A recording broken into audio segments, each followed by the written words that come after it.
Okay, we are live. Shalom, everybody, and welcome to the Yishai Fleischer Show. This is the pre-show. We're going to get to the show in just a minute. We're going to let everybody loaded up and joining us here on social media, where we are live on Facebook, Twitter, Periscope, and YouTube. And I am joined by Rav Mike Feuer. Rav Mike, shalom, and welcome to the show. Oh, shalom, Yishai. I'm working on how I can share this on Facebook as well. Okay, you do that. In the meantime, just before we'll stay for another minute while everybody joins, and what I want to hear from everybody is how it sounds, how it looks, and how we're broadcasting.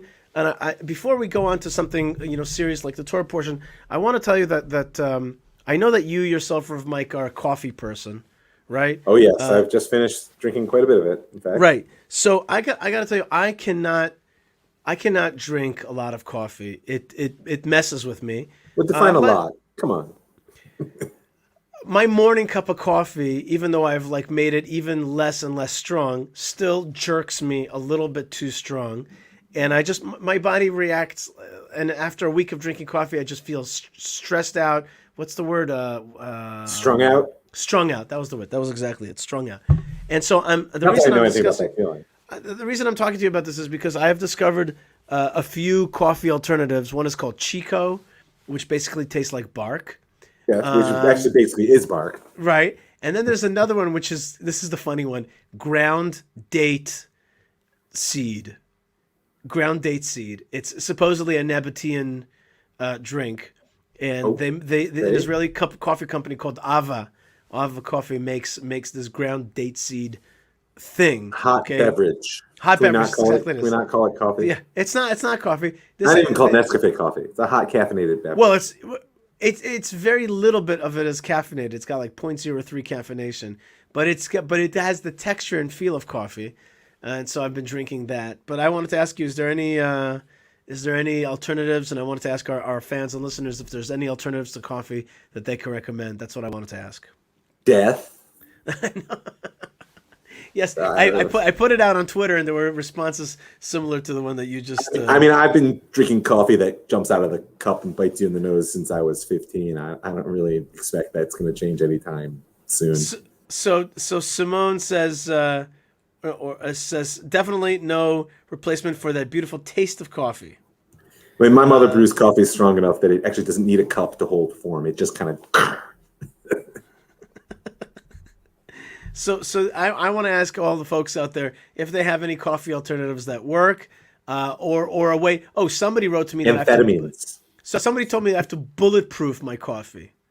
What is this thing called bulletproofing coffee? What do you with Kevlar or what? Yeah, it's a term created by some diet guy, and it's like you add 2 tablespoons of butter, some kind of crazy oil, and cinnamon. And this is called. You make a cake and put some coffee. Right. Yeah. This is a breakfast replacement. It's a cake. It's basically combining a cinnamon roll with a cup of coffee in one thing. It sounds okay to me. I'm still gonna have a cup of coffee with it, but that's cool. Oh, you can have coffee with your coffee. I mean, if you're gonna give me a cinnamon roll, I'm gonna drink coffee. I don't care what's in the cinnamon roll. Okay, so Simone says try chai. Try life. Try chai. That's right. I'm so chai. Right. Yeah, I like tea, but it never does it. It's like if you're a coffee drinker, tea is great. I love tea. Americans will never make it with tea. Sorry. Yeah, tea. It just doesn't start my day. Anyway, okay, I'd love to hear from you folks about that. Some more. Please write me an email, yishai@fleischer.com. Let us start the show. Let us. Shalom, everybody, and welcome to the Yishai Fleischer Show, broadcasting live from Judea to the world. You're a part of it wherever you are. Shalom and welcome to Rav Mike Feuer, who joins us from the Pardes Institute. Shalom, Rav Mike. Hello, Yishai. It's good to see you. It's great to see you today. And I'm excited for today, Rav Mike, because today I have a wedding. Wow. Okay? Yeah. And and without any judgment, everybody, I'm going to be flashing my green passport, okay? Which means that I've been double inoculated and friends on both sides. Some say Yasher Koach, some say, you'll be enjoy your microchip. That's right. You know what I tell my let's call it post-vaxxers. They don't like being called anti-vaxxers. So my post-vaxxer friends, I just made that up. So Is that funny? My post-vaxxer friends, I had this joke with them. I said to them, it's through natural selection, you guys are Luddites. You guys are against technology. So through natural selection, you won't be here much longer, and the inoculated will survive. And they reply with in kind when they say quickly, yes, that's true, except the opposite. You're the one who's right. You're not going to be able to reproduce because it's going to destroy your genetic material. Therefore, in any case, we shall survive. All that aside, and please, friends, let's raise ourselves above the great vaccine debate. And I'm just excited that I'm going to a wedding of a buddy. Asks Lou Weiss, "Are you officiating at the wedding?" No, I'm not officiating, but the likelihood is if I get there in time, the rabbi will ask me to do something since it's a wedding of a traditional but not fully observant person. So likelihood is that they'll ask me. He's going to take one look at you and say, "That guy is in my corner." That's what they do. They do it every time when I come to these weddings. You look like a Jew. Yeah, I'm like, yes, I'll hold the poll. I'll sign this document, whatever it is. Yes, I will attest to the fact that they are indeed married. That's right, I will, exactly. So I'll even make a book. And then tonight, Rav Mike Feuer, they are opening the tombs.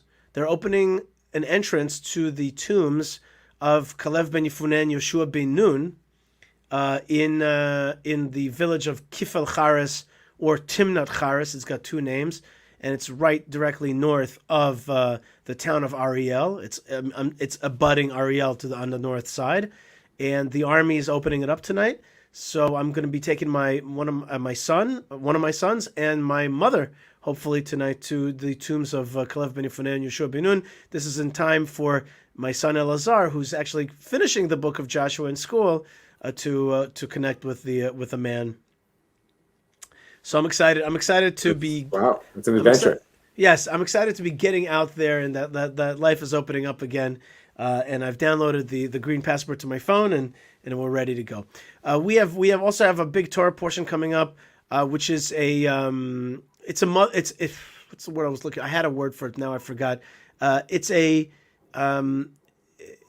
whole lot of info of the creation of the tabernacle. And its vessels and vestments. So I want to read a little bit in a nutshell what these two Torah portions are about, and then we'll get to discussing it more nitty gritty. Sure. So the first thing is that Moses assembles the people of Israel and reiterates to them the commandment to observe the Shabbat, and this is understood to mean that the Shabbat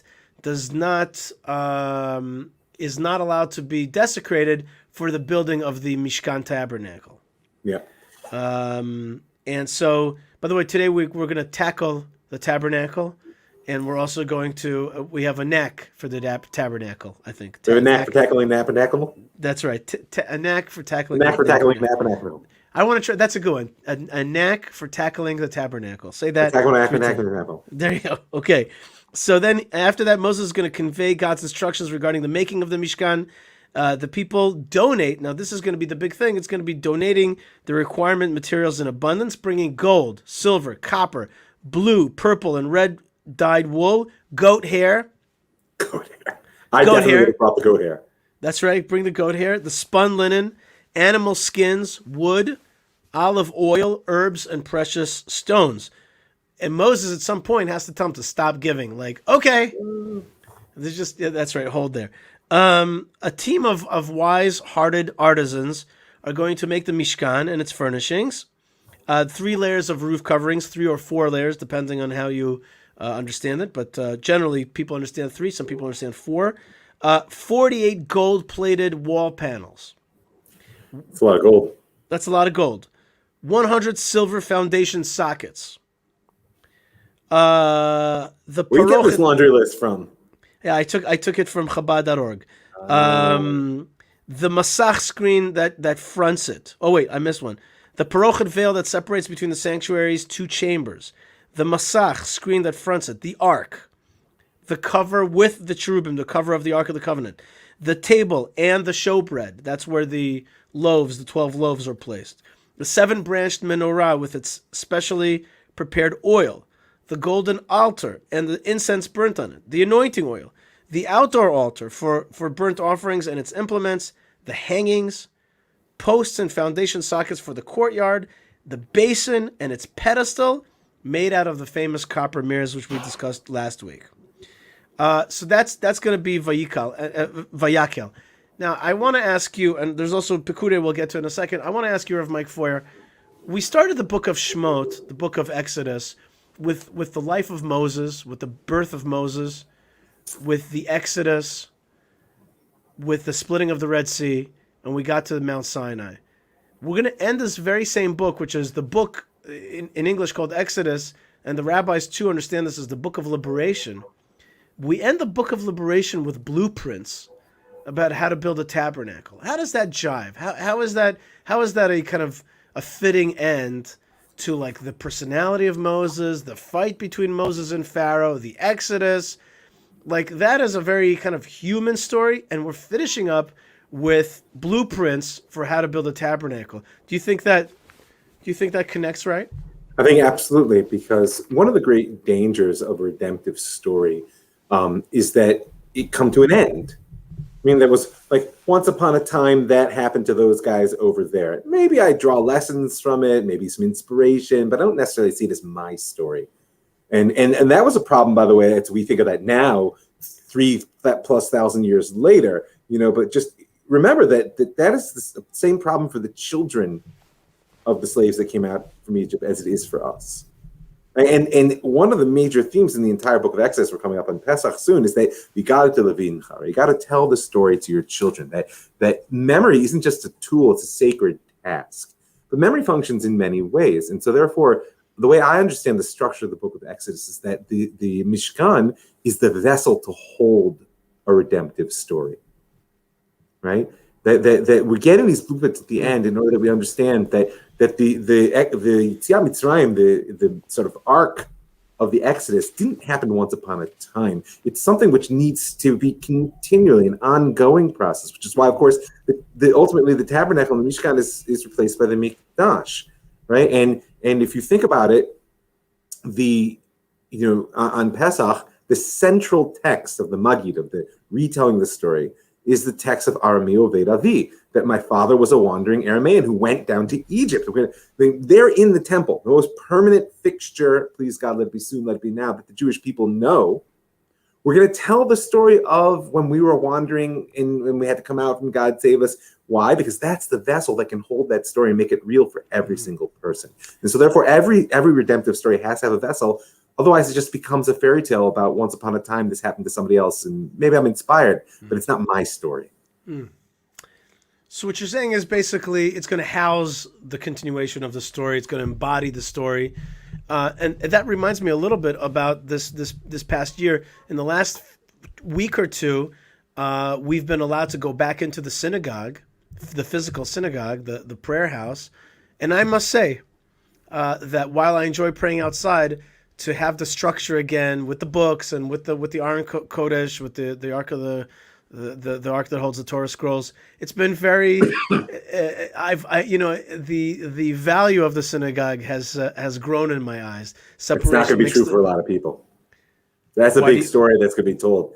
And there's a lot of people who don't want to go back to shul. Right. I mean, we haven't actually fully gone back because there's a machloket in my community because the kids can't go back into shul because they haven't been vaccinated. So a lot of us feel that like if I can't go to shul with my son, then I'd rather stay outside. Right. It's a lot easier because the weather has turned as well. I mean, right. The weather is a different story. Right, like even 2-3 weeks ago when it was cold, driving rain. Now it's actually kind of nice. I like diving outside. That's right, and I like it also. But still, I've been enjoying sitting down, in my seat with my desk and with kind of the it's nice to be back inside the synagogue, and I think that makes sense here. Okay, so you're saying there's an embodiment of the liberation story in the tabernacle, in the temple, in the synagogue to a lesser level, but still, for sure. We have a lot of laws about respecting the synagogue. It's really taken very seriously. In fact, in my community, there are 2 synagogues that are now standing in the way of a street that has to be widened out. And I think when they were originally built, it was understood that it was going to be temporary. But I'm very excited to see the way that they halachically deal with taking down these synagogues. Not simple. Not simple. There's a lot of halach about that, and Are they going to replace it immediately and all kinds of stuff? So, but I'm actually I'm excited to, how can I say it? When I see those synagogues about to be destroyed, I'm a little bit, how should I say? I'm excited for the next stage and how it's going to be done properly in order to give these synagogues their next stage and the road that does need to be widened out. Now, I do want to point out that there's a parallel to what you mentioned at the beginning, that Moshe starts off the description of the building of the Mishkan with a reminder, so to speak, of the sanctity of Shabbat. Right? There's a parallel structure, because the Mishkan is where we learn the 39 forbidden types of labor on Shabbat, because the Mishkan is not just the place where the story of the Exodus can constantly be sort of re-encountered and identified with. It's also a microcosm of creation. Right? It becomes a vessel for re-engaging the fact that the creator of the world is always present and always creating. Right? So therefore, one of the reasons that Shabbat is mentioned at the beginning is to remind you, not just the sort of very important technical point, which is that you don't push aside Shabbat, the construction of the Mishkan, but actually what Shabbat is in time, the Mishkan is in space. That these are the vessels of sanctity, and therefore the relationship to the Creator and the relationship to the Exodus can both be embodied there. Okay, so what does it mean then that the tabernacle cannot push off the prohibitions of the Sabbath, of Shabbat? Like, why does one beat the other then? Well, I mean, careful. It's a little bit overly simplistic. The construction of the tabernacle doesn't push aside Shabbat, but the avoda, the service which is done there, does. Meaning, we're slaughtering animals, we're burning their limbs, we're lighting the incense, etc. on Shabbat, things that we don't do outside of the temple courts or the tabernacle courts. So I would say that I think that the eagerness to build a vessel and the perception, rightly so, that vessel is critical for the survival of the story, might lead one to undermine some of the fundamental principles on which that story rests. At the risk of sliding into my other hat, it's one of the great failures of flaws. That I would say failures. One of the flaws built into the Zionist movement is that there was a lot of abandonment of attachment to Torah, traditional narrative, etc., which might have been necessary in the process of building the vessel of a state, but we're paying the price now. Yeah. Right. And so since this is a divine command as opposed to a human process like the Zionist process was, God's being very cautious and saying, listen, you got to do everything to build that vessel. Give deep, dig deep and give, but don't build any flaws at the base. Have very clear what this story is actually about. It's a great point. And I really do think that for people who have God consciousness, Torah consciousness, land of Israel consciousness, it's absolutely incumbent upon us to right now somehow come down off the mountain and share truth with the people of Israel. I was part of a conference for the last 2 days. You know, sometimes a conference, there's a lot of stuff happening on Zoom these days, but this thing just caught my eye, and I'm like, I've got to be at this thing from beginning to end. And it was a conference that was co-sponsored. Mostly, it was with one of the leading newspapers in Israel called Makor Rishon, together with the Shiloh Forum, and the main sponsor was Regavim. And it was about like land theft that's being done right now by the PA, PLO, and Hamas in Judea and Samaria, and European support for that land theft, and both in physical land theft, and also in the narrative that supports that land theft, to the tune of about 100 million euro a year. That's a lot of money. It's a lot of money. And I realized that, like, and the third leg of this whole thing was that the state of Israel is either being extremely weak and not stopping this, or even somewhat complicit in this thing. And it all comes from a totally different connection to this land, to Judea, by having no biblical sense, no reference, no sense of the holiness, the godliness, the history of this place. And that is a byproduct of what you were saying before, which is the building of Zionism as this thing that's supposed to create a haven for the Jewish people, but the religious biblical connection is not there. And so therefore, when you've established the bridgehead of a a safe zone for Jewish existence, the rest doesn't matter that much. It's it puts me in mind. I was once visiting my brother in New York City. I went out jogging and I was wearing a Chevron T-shirt. The old Ma'azum Tamid, like and I'm running along, and of course, who comes? It's very funny. It was like a construction worker who says, "Hey, is that Hebrew?" I said, "Yeah." He's like, God bless Israel." Oh, beautiful. And then there's this Israeli, literally, like stops me as I'm running. Says, "It was a Katuv. It was a Katuv." And I was so shocked at the attack. He says, "Where's it written? Where's it written? Where's it written? Hebron forever." And I was so shocked at the attack. I didn't even have the presence of mind to say, Reshit. Right. Like, listen, you don't have to love the Bible, but if you're going to ask me where it's written, I've got a pretty easy answer for the whole Judea Samaria thing. Sure. But it's lacking, and once that foundational education and the value structure that goes with it is lacking, so then there are very legitimate concerns. I mean, God forbid, I would never dismiss, the legitimate concerns that are out there in terms of our relationship with the land, relationship with the Arabs who are living in the land. No, they're very real concerns, but it doesn't undermine the fundamental narrative. Right, the concerns are fine, but the land is being stolen unfairly, and it's happening right before our eyes, and it's going to be what they call a B'chiya L'Dorot, a weeping for generations. Weeping for generations. I personally felt at this conference, I was just like, we have to do everything in our power to both hold on to the land, but also teach the value of the story that connects people to this land. Yeah, not just on a political and not on a security level, but on an identity level. Okay, Let's go to Pekude, or Fekude, actually. This is an accounting, and we're going to get to this in a second. You know what? Actually, before we go to that, I changed my mind. We'll go to a different way. I borrowed a book from the Chabad downstairs, which is, there it is. It's Rav Steinsaltz has a wonderful set in Hebrew, which is called Yahadut B'Jeans, which means Judaism wearing jeans. And it's really a 4-set compilation of all the basics of Judaism. I think it was his attempt to really put Judaism into a set, and not just very cerebral stuff like he does with the Tanya or the Talmud. No, it's all about accessibility. That's the Latin, the genes, right? The genes, that's right. That's exactly it. Casual Judaism. That's right, casual Judaism. But there's nothing casual about it.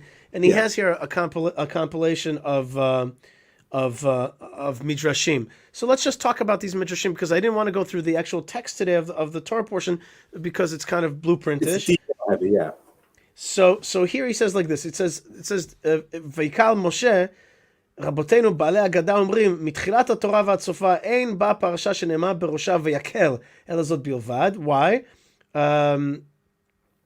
It says that basically it says that there's no Torah portion that begins with this idea of gather everybody, except this one. And basically that topic is about Shabbat, to teach you כדי שילמדו ממך דורות הבאים להקהיל קהילות בכל שבת ושבת. You should gather in communities on the Sabbaths. לכנוס בבתי מדרשות, ללמד, להורות לישראל דברי תורה, איסור והיתר. On the Sabbath, gather people and teach them the laws of what is not allowed and not allowed. So this Torah portion begins with this idea, gather the people to a thing, to a building, like we're going to talk about the Tabernacle, gather them into the synagogues, gather them to these places on the Sabbaths, and teach them the Torah, the basics. So there's a real power there. And notice, because there's a detail which might be missed in that midrash, is gather them on the Sabbath. Mm-hmm. So wait, why? I mean, gather them on Tuesdays and teach them these things. Why Lama Davka, we say, why, specifically on the Shabbat. And obviously it's triggered by the fact that the discussion's there on Shabbat, but the parsha doesn't happen on Shabbat. Right. It's a discussion of Shabbat, and what I would point out is that Shabbat is meant to be a day in which we are truly free from the constraints of the world. Right? It takes a tremendous act of will, as you know, as I'm sure many people listening know, to say, I'm going to take 1/7 of my productive life and devote it to something else. And such, it's at first it's a seemingly sacrifice, but then with time it becomes that you can't live without it. That's precisely my point, because what you see is that by doing that, you change your frame of reference. And it doesn't become a sacrifice, it becomes the source of life itself. So in the same way, you bring them together on that day to teach them, Isser and Heter. Notice the language again, right? The forbidden and the permitted. Oh, you're putting all these limitations on me? Okay, I mean, maybe I'm going to accept that, but it's going to be a drag. I would have really loved to have a BLT. Right. And in the same way, it's like, no, once you accept the fact that there's a structure within which you can live your life, there's an energy which is released there, and that Mishkan works the same way. What? God lives here? That's a little strange. I'm encountering God everywhere, which is true. Absolutely true. You're talking to a guy who found God for sure in the woods before he found him in the synagogue. But nonetheless, building the power of the vessel, whether it's in time and Shabbat, whether in action through the mitzvot, or whether in space through the Mishkan, gives a level of focus and depth of engagement which releases the energy of creation in a way in which the freedom that is boundless cannot do. Right? And that's the essence. And then you follow, that's the introductory midrash to a parsha whose detail and specificity can be completely overwhelming and can strike you as, my goodness, we've created a nation of OCD. Right? We've created a nation who's only concerned about, wait, how many hooks on each of the boards? I didn't get that. No, that's not what it's about. That's the power that releases the real energy of creation. Again, in time, in space, and in action. And I think people around the world are coming to realization that law and limits structure actually creates freedom. Okay, and let's keep going with that same midrash which says, "Mikan amru Moshe tiken lahem liYisrael shiyu dorshim beinyano shel yom הלכות פסח בפסח, הלכות עצרת בעצרת, הלכות החג בחג. אמר משה לישראל, אם אתם עושים כסדר הזה, הקדוש ברוך הוא מעלה עליכם, כאילו המלכתם אותי בעולמי." So it says that we learn from here that you're supposed to learn about the holidays and the issues of the time in its time. Learn Passover, prepare for Passover in the time of Passover, prepare for Shavuot in the time of Shavuot, prepare for Sukkot in the time of Sukkot. And God says, if you learn these things in the right time, it's like you proclaim me king. It's like you crown me king in my world.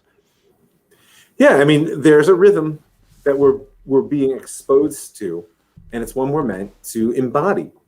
Right? What makes God king in the world? God could be king without us. I mean, it was doing that. The splitting of the Red Sea would be a pretty dramatic example. But that's not how God wants to be crowned, right? God's chosen an existence of Ein Melech B'lo Am, right? There's no king without a people, right? And God's kingship is proclaimed when you walk into a neighborhood on a Saturday morning and it ceases to be Saturday and becomes Shabbos. Right. And when you see people are dressed differently, they're speaking differently, you smell different things, you see different things, right? That is how we proclaim God king. Right, and it's the difference between the theoretical and practical. It's like it's happening now. Here it is. Now it's Passover. Now it's this holiday. It's not always Passover when you feel like talking about Passover isn't just an idea. Right, it's not an idea, that's I see that a lot of times when it comes also to the land of Israel. For example, when Jacob is talking to Joseph at the end of his life, he says to him, "God showed himself to me at Luz." And I'm always like, why did he say Luz and not Beit El, which is the previous name for Beit El was Luz? And my answer is that he meant to say the word Beit El, Bethel, is the most, well, I don't know scientifically, but it seems to me the most popular name for churches and towns. And a lot of them out there. There's a lot of Bethels. Why? Because everybody wants to be the house of God. So he says, he could have said, God showed himself to me in the house of God, which is in my heart, which is in my soul. So Jacob did not want that. So he says to him, Hashem nirale beluz. You know where it is? It's grid A7 on this map. You know what I mean? Just north of this and east of that. Right, and it's like that's where it happened. Happened to be that I call the place Beit El, but it's a place. It's a place on the map. Okay, let's go on. The next one is very famous because Rashi quotes this midrash, and basically it says that Rabbi Shmuel, son of Nachmani, said. Rabbi Yonatan said in the name of Rabbi Shmuel, son of Nachmani, he said Betzalel was called Betzalel al Shem Chochmato nikra. Betzalel was called because of his wisdom. When God said to Moses, Lech emor leBetzalel aseh mishkan aron vekelim, halach Moshe ve'afach amar aseh aron vekelim u'mishkan. God said to Moses, make the tabernacle and then make the vestments and its tools afterwards. But Moses said it to Betzalel the opposite way.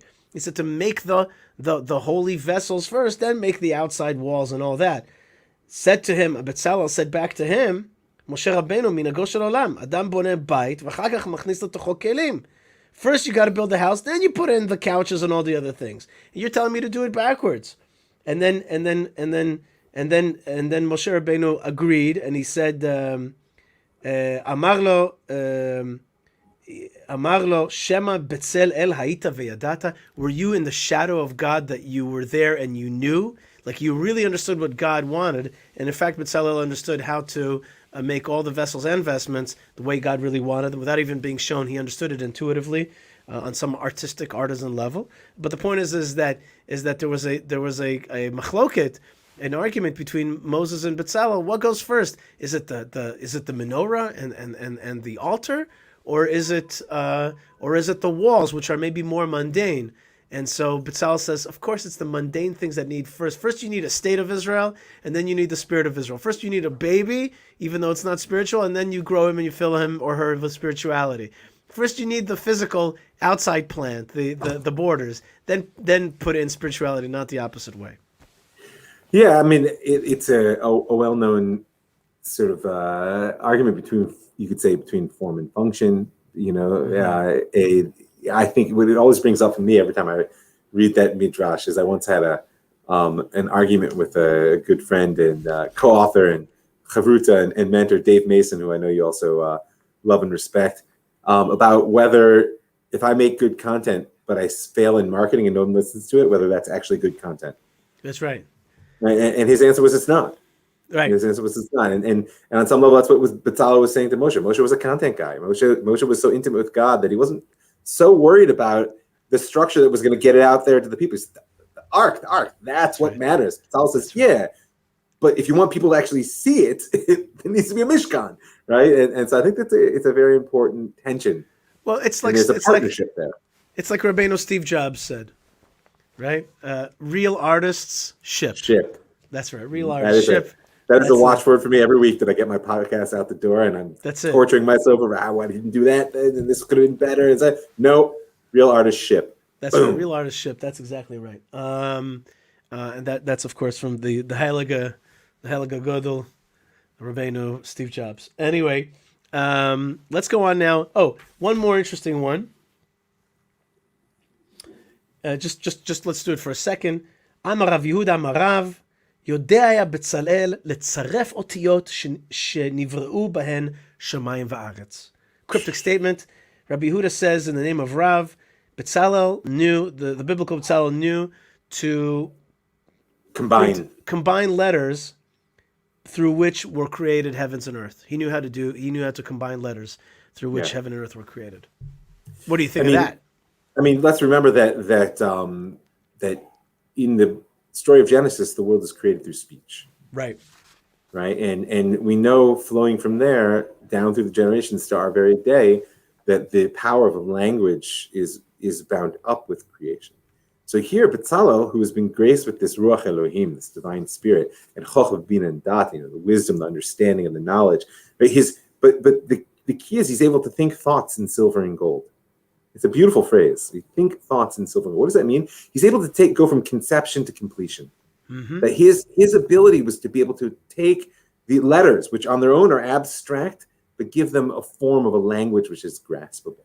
And in that, he's the archetype of the divine artist. And that's how I understand this. Is that emotion? At the end of the day, maybe he saw images from God, maybe he didn't. There's that one story about the God had to show him the menorah, etc. But mostly what he had was words. And so he had to explain to Bezalel what needed to be done. Bezalel was one who was able to actually take that language and make it a lived reality.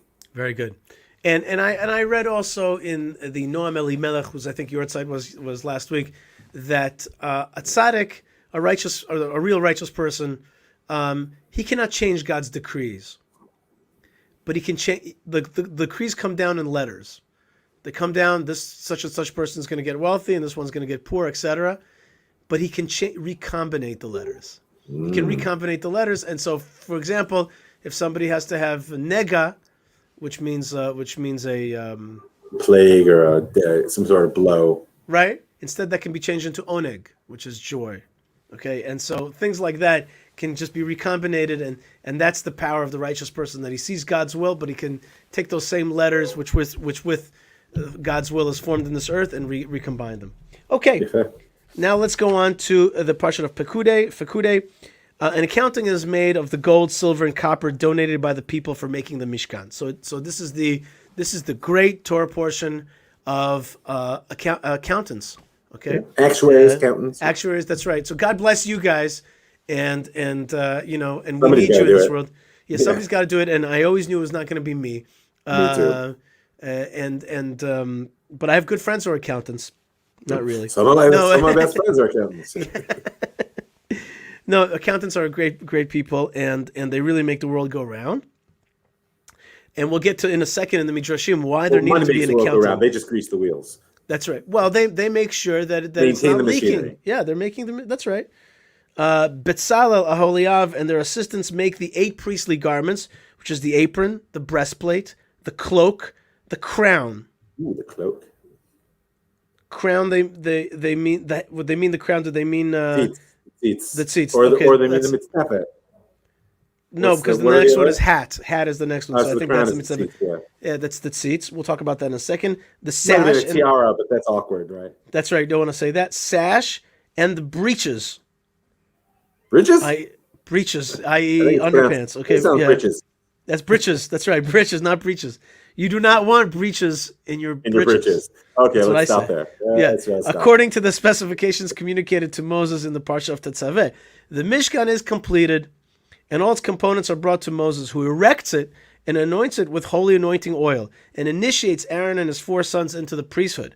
A cloud appears over the Mishkan, signifying the divine presence that has come to dwell within it. Okay, so that's really the real end of this Torah portion, and really the book of Exodus, is the dwelling of God in the tabernacle. But that's kind of what I was driving at with that sense of ark, right? I mean, because then the vessel actually is in service. And now the purpose of redemption is to create a space for God to live on earth. The key is to create it. God can live on earth without us, but God wants us to create it. So we're going to get to the Midrashim in a second, but before we do, I just want to stop for a second and say hi to a few people. First thing, Jay White says, Shalom Alechem, gentlemen. Good to join you both again. My mother is back home now, still recovering from COVID. Thank you for your prayers that she is alive, Baruch Hashem. Yvette Bat Irene, God bless you, Yvette, and so good to have you back home. Refuah Shlema. Simone says, I agree with what you're saying about being back inside the synagogue, but there's definitely a different essence to being outside, able to look up and around at Hashem's creations around us while praying. That's for sure. And Erica says, Yom Tov Chaverim. Just looking in for a second, I see your discussion about coffee or tea. I'm a big fan of elite coffee from Eretz Yisrael. All right? So that's good. And Anne says, Shalom from the UK. Hope to catch up with the start later. And we also have Allison. Good morning from Manchester, UK. I don't know if it's because of the time, but we seem to have a lot of folks from the UK. And I mean, the UK has been in the... I'm coming to us from America right now. It's pretty darn early in the morning. There's been a lot of talk about the UK recently because of the Oprah Winfrey. Oh right, yeah, because the royal family thing. The royal family thing. I have to admit that my sort of empathy for the British royal family is kind of low. Really, as a Jew, historically speaking, as a Zionist, like just not overwhelmingly filled with empathy for the British. Speaking of Beit El, they have I think the stone of Scone or something like that. Scone, I don't remember, but like the one of the stones that they have there underneath the chair that they anoint their monarchs is, they claim it's from Beit El, because that's where they claim. We'll take that back. Thank you.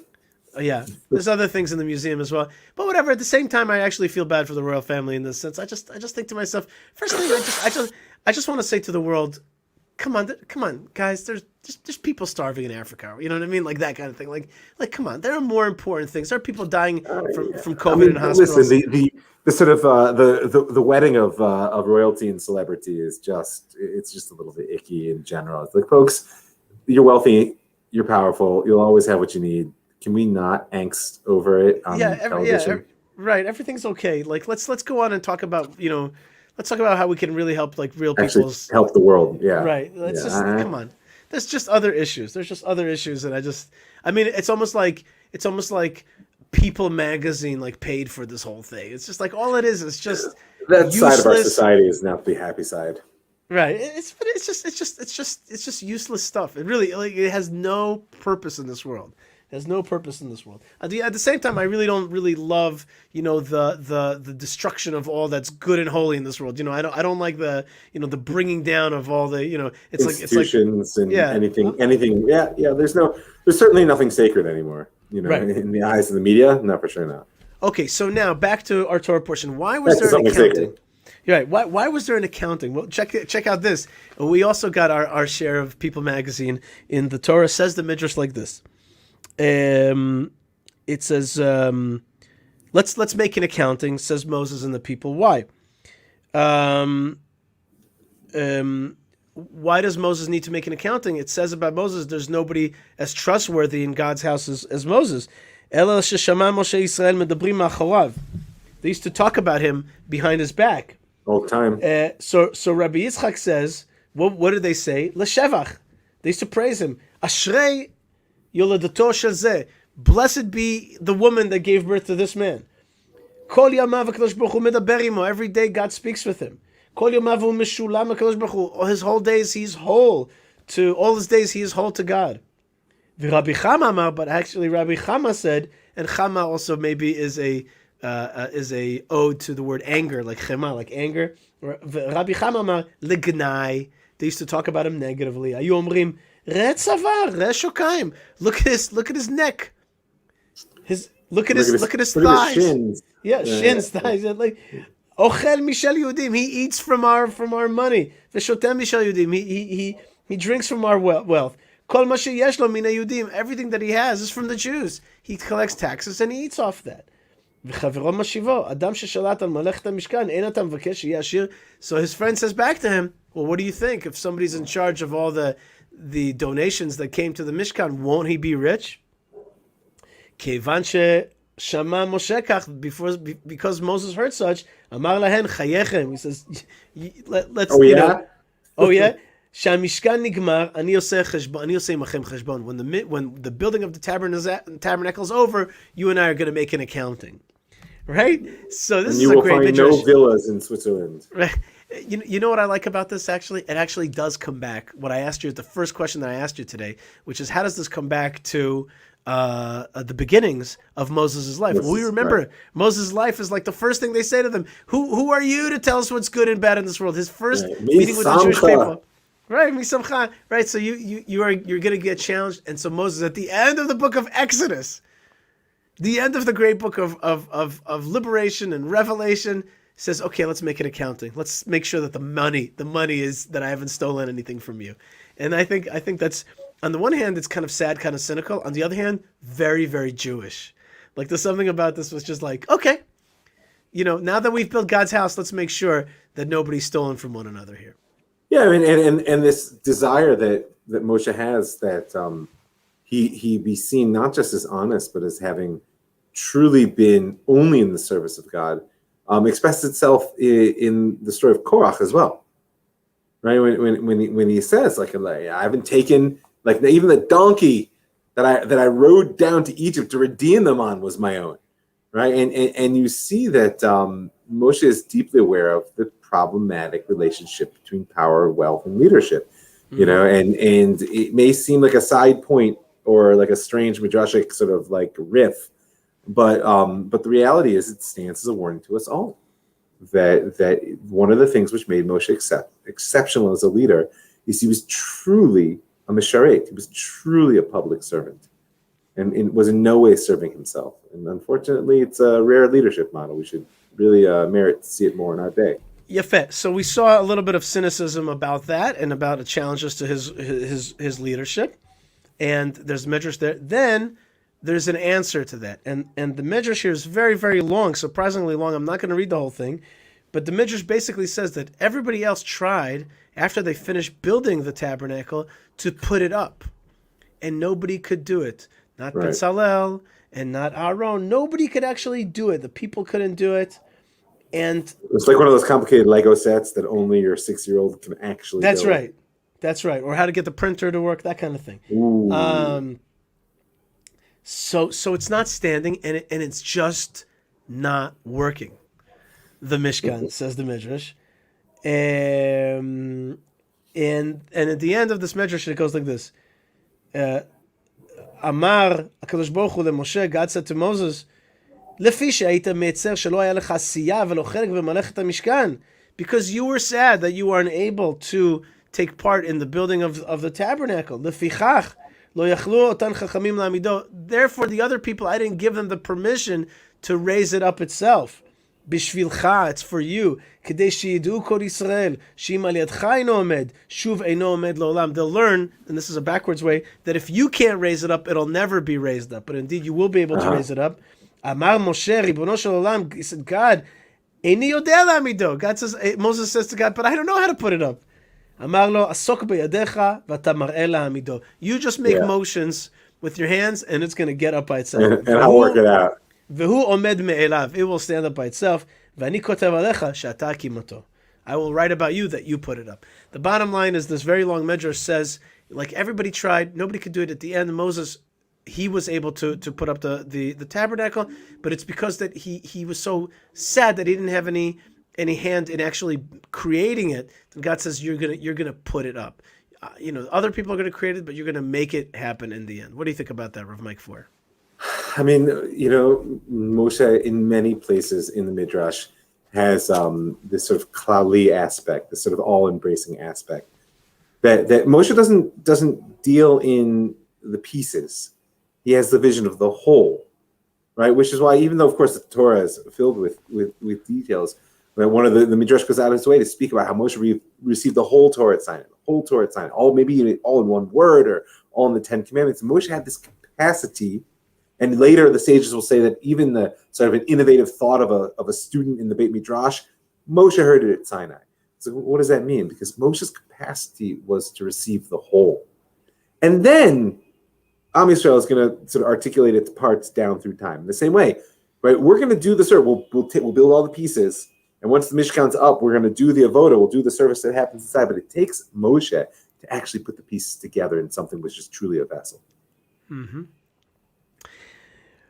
So he puts it together, and am I right that he put it together for 7 days straight? Well, it was it's Chanukah. They was put it up and took it down. Put it down, took it down. But in the end, the Torah portion says the following. It says, this is the last verses, and we're going to read it together, the last verses of the book of Exodus. And you better enjoy it, because we're going to Leviticus, and it's going to be a lot of legal nitty-gritty. So enjoy this. The guts of the matter. The guts of the matter, that's right.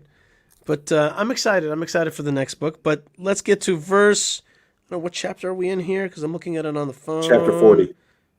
Chapter 40, is that right? Chapter 40. That's the last chapter of Exodus. Right, and therefore it's verse 34.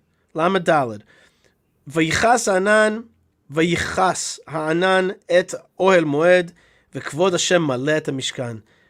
A cloud covered the tent of meeting, because the 1 second, hold on.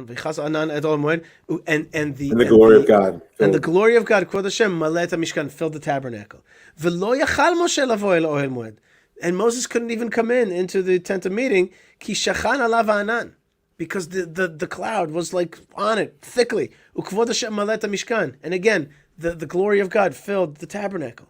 Ube'alot ha'anan ma'al hamishkan yis'u bnei Yisrael b'chol maseim.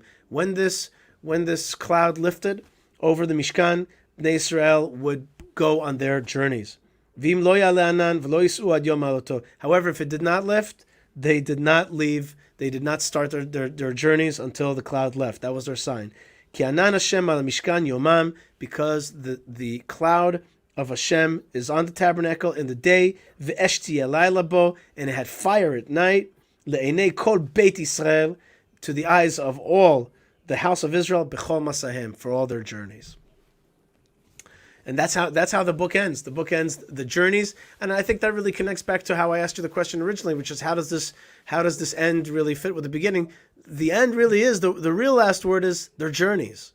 Yep. It's not like okay, everything's stable and now we have a religion and all that. No, there's a journey throughout history. God's presence is in this world, in the tabernacle. There's cloud by day, there's fire by night. It's like a yin yang thing a little bit, right? It's like a little bit of, a darkness during the day, a light during the night. It's a bit of a yin yang. Is that okay? I'm not fond of reaching outside of our realm for the references. You're poking fun at me. No, it's just it's all cool. good. I always like that little dot in the yin yang, the opposite dot. I always thought that was a cool thing. There's like the other side, so I see the relationship here. But okay, in any case, the Jewish people are journeying. That's the magic word here. You started with a journey. It's the Exodus is a journey. You're going to continue on your journey. That's your lot. To be, on the one hand, there's a homeland, there's a temple, there's all that, but the story, the history is a journey. Yeah, it's a story that doesn't end. I mean, this to me is deeply reminiscent, although it's probably in reverse, of the last word of the Tanakh, which is Vayal, right? Anyone who's inspired by God, go up. It's like, wait, that's right. How you end a story? No, that's how you begin a story. And Ezra, who of course was the scribe that put together Divrei Hayamim, was trying to put an orderly narrative to the past in order that we be empowered in the present to move forward. It's the same way. The book of Exodus ends here, so to speak, as a book, but the story of redemption actually takes off from here. Right? And that's why the Mishkan is not yet in its place. And even once it reaches Yerushalayim, we know that the story is not over. Amen. The story is definitely not over, and it's really re-beginning in our time right now. It's a very exciting time. Cynicism is the enemy. Excitement is the tool of bringing this time to its greatest fruition. Rav Mike Feuer, I want to thank you very much. I just want to say that Lou Weiss, who co-produces the show, says, I agree. He says, Moshe was a leader who looked and taught the big picture and didn't necessarily involve himself in the nitty-gritty. Good stuff. And remember, his father-in-law told him, you're being too nitty-gritty. You got to let other people deal with the nitty-gritty. Micromanaging. That's right. And also Michelle says, good morning, watching from Pennsylvania, USA, where there's a Bethel, Pennsylvania, right? Good morning, Michelle. No. There's a Bethel, Pennsylvania, right? Sure, there's a Bethel. Right. Or is it, is there good a money on it? Right. Thank you for sharing these insightful, scholarly discussions. God bless you, Michelle. God bless you wherever you are, all the friends. You're in Pennsylvania, all of our friends out there around the world. I want to thank you so much. I want to adjure. Is that the word? Adjure everybody to check out Rav Mike's. Encourage. What is that? Just encourage them. That's right. Encourage. I want to encourage. I just wanted to use a fancy word. I wanted to encourage everybody to check out Rav Mike's other website, which is ravmike.com and jewishstory.co for both his spiritual guidance and what's the word I'm looking for? So, what's the word I'm looking for? Help me out here. Depends on what you want to say. Your spiritual work, counseling and counseling. That's what I probably need that more than anything. So I keep on forgetting that word. So spiritual counseling, and you also really need a good solid smack in the back of your head. That's right. That's what you need. Most of the time, you need a massage. Basically, that's what I recommend first before you go to the therapist. Get a massage, but go for a jog and breathe some deep fresh air. But also some spiritual counseling from Rav Mike Feuer will help you out a lot in life. So God bless you, Rav Mike, and check out also your other podcast, which is Jewish Story, dealing now with the Yom Kippur War, which I'm very excited to listen to. We're in the lead up. Yeah, I'm excited about that. I've been reading a lot about that right now, so I'm excited for your take. And I want to thank you so much and wish you a Shabbat Shalom. Shabbat Shalom. It's wonderful to see you as always. May all of our houses have the sense that the cloud of glory is in our house, in our heart, in our synagogue, in the airplane that takes us to the land of Israel. And may every cloud that we see remind us of the God above that is there peering through the lattice work and really getting us through our day and giving us a lot of strength. And we want to wish you a lot of blessings here from the land of Israel, from the land of blessings, to be connected to good things and good energy. And may God not only fill your life, but fill your life in joy. Amen. There you go. Okay, Shabbat Shalom, Rav Mike Feuer. Thanks so much for being with me. Shabbat shalom. And thank you, folks, wherever you are, whenever you're listening, for being with me and with us here on the Yishai Fleisher Show. Check out my website, yishaifleisher.com. We've made some changes there. You can check out podcasts, you can check out articles, you can check out videos, you can check out reviews, all kinds of stuff. Of course, maybe it's time for me to visit your community and your congregation or gathering, whatever you guys have. That's possible as well. It's opening up either through Zoom or soon, hopefully being with you face to face, and hopefully that you will come to yourself to the land of Israel. We can't wait to show you the good land. God bless you, folks, wherever you are, and Shabbat Shalom. Oh, yeah, and write me an email, yishaifleisher.com. Love to hear from you. Any thoughts, any feelings, hashtag the joy of God in your life. God bless you, folks, and Shalom.